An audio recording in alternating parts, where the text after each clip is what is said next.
There's a party of 9. It's coming towards the end of their holiday and most people are drinking. All the couples have children in the apartments. They say they took turns to check up on them. We all knew what we had to do, what we were doing, and, you know, it worked. It was a system we had going and it just seemed totally right, you know.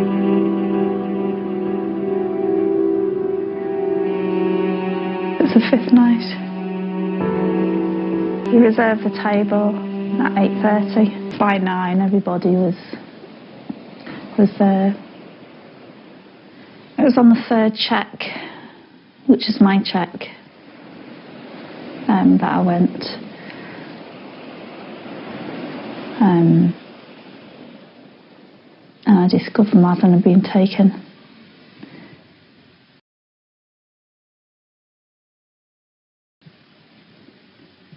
I rushed around the apartment really quickly, just opened up cupboards and things, and then just went flying out down to the tapas restaurant, shouting, "Someone's taken Madeleine." I got nightmares in my head, I fear thoughts build up until I can't feel. My mind fills up into a creature, and it haunts me somewhere much deeper. I got nightmares in my head, I fear. Hello and welcome to True Crime Rocket Science. Now, there has been some confusion about what Kate McCann said after finding Madeleine. There's also been some confusion about what Kate did after finding Madeleine. It's quite interesting what she said in that clip about looking inside cupboards. I rushed around the apartment really quickly, just opened up cupboards and things. Before we get to that, if you haven't subscribed to the channel, please do. If you're finding this analysis worthwhile, please like, share, leave a comment. You can also hit the thanks button, and let's get started. As early as November 2007, just a couple of months after the incident, articles like this one in The Standard were starting to infest the media narrative. Kate McCann screamed from the balcony, "They've taken her," claims new witness. Now, contrary to what Kate McCann told police, the tapas restaurant worker also said that Kate McCann did scream, they've taken her," when she learned Madeleine was missing. He said instead of running back to the tapas bar where she was dining with her husband Jerry and friends, Mrs. McCann raised the alarm from the balcony of the holiday apartment in Playa de Luz. The mother's precise words have become a pivotal issue in the case, with Portuguese police questioning why she would automatically assume Madeleine had been abducted. Now, I must say I don't really agree with this, because I think she did actually run to the tapas bar, as far as we know, but I do think it is an important point, because it does seem that that is exactly what they did. And we saw a similar issue with the Ramseys, who, when confronted with a bizarre ransom note, instead of questioning it, seemed to accept it at face value and decided to forego even the most rudimentary of searches for their daughter. Even when questioned about searching for JonBenet, Patsy couldn't be sure if she went into her bedroom, the first time, before or after finding the note. Certainly that was the first major inconsistency.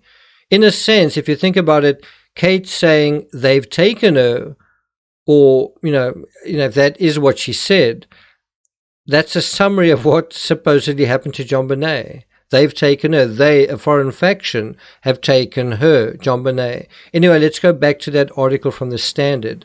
But other waiters working at the holiday complex have disputed key elements of his evidence, saying that the group checked on their children every 20 minutes.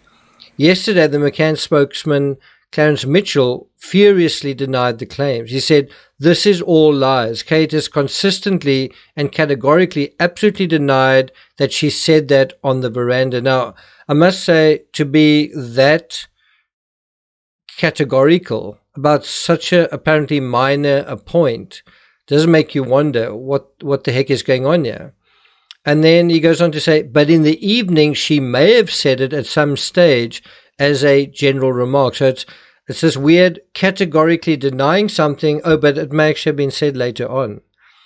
And so he goes on to say, she did not run out with this phrase. Whoever this guy is, and if he is saying this, he's either making it up or he's mistaken. Now, it's hard to say what the reality is here, except that in so simple an area, there seems to be some hinkiness already, doesn't there? Because these are incredibly simple opening questions. What did she say? And what did she do? She's not in bed. And then I thought, oh, maybe she's wandered through to our bed. And that's why the door's open. So I went through to our bedroom and she wasn't there. And then I'm kind of starting to panic a bit. And I ran back into their room. And literally, as I went back into their room, the curtains that were drawn over just flew open. And that's when I saw that the shutter was right up and the window was pushed right open. And that was when I just knew that someone had taken her. The window, and I don't know what I thought I was going to see, but I ran to the window. And then I quickly looked through the wardrobes. I had, I suppose, this temporary thought of perhaps she's cowering in a wardrobe or something. Anyway, she wasn't there, and I just ran out. And wardrobe closet? In a closet? Yeah, just in case. I thought, just in case she's hiding or something. I don't know.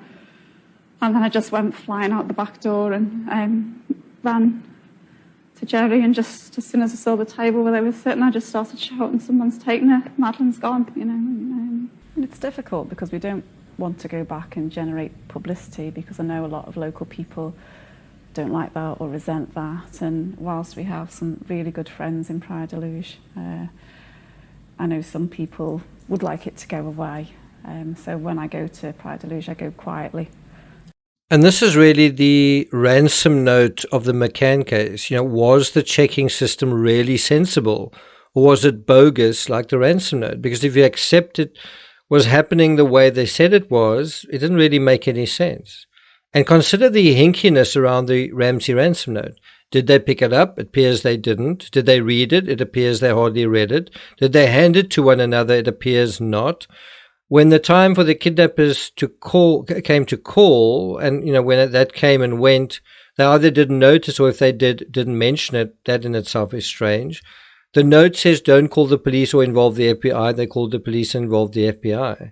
In both cases, these contrivances, the checking system and the note, whether legit or not, you know, how they did make sense was they allowed the parents to be present and absent at the same time.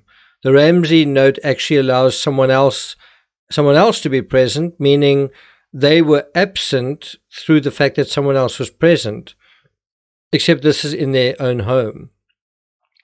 Now, in both instances, an absence that seems to be a manufactured absence at times allows an intruder to come in and take her, but then there is no real evidence of the intruder besides the verbal account of one. There's no real independent evidence, and despite statements to the contrary, no forced entry. Also, what was going on with the twins? How come they struggled to sleep, but not on this night of all nights? And then there's this from the Standard as well. The Portuguese police are also looking for the 14 text messages Jerry McCann sent at dinner shortly before his daughter's disappearance. 14 text messages, that's, let's say 14 in, half an hour. That's almost one message every 2 minutes for half an hour. This development comes as it was revealed that the couple declared suspects in their daughter's disappearance in September could sue the Portuguese police for failure to find their daughter.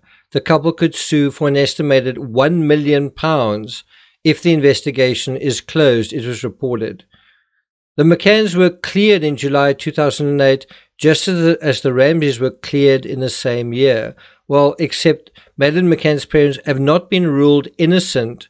That's certainly a report that came out, what's the date there? 2017. Madeleine McCann's parents have not been ruled innocent, judge says. Are you guys noticing the many, many similarities between both of these cases in a whole wide variety of areas? It wasn't until the following summer, in July 2008, that Portuguese investigators cleared the McCanns. By then, Jerry and Kate had spent nearly a year under a cloud of suspicion. Do you blame yourselves regularly? Certainly the first few days, I think the guilt was very difficult. But I think as time goes on, we feel stronger. I'm not going to take it further than that. Thank you for listening, and I'll see you guys next time.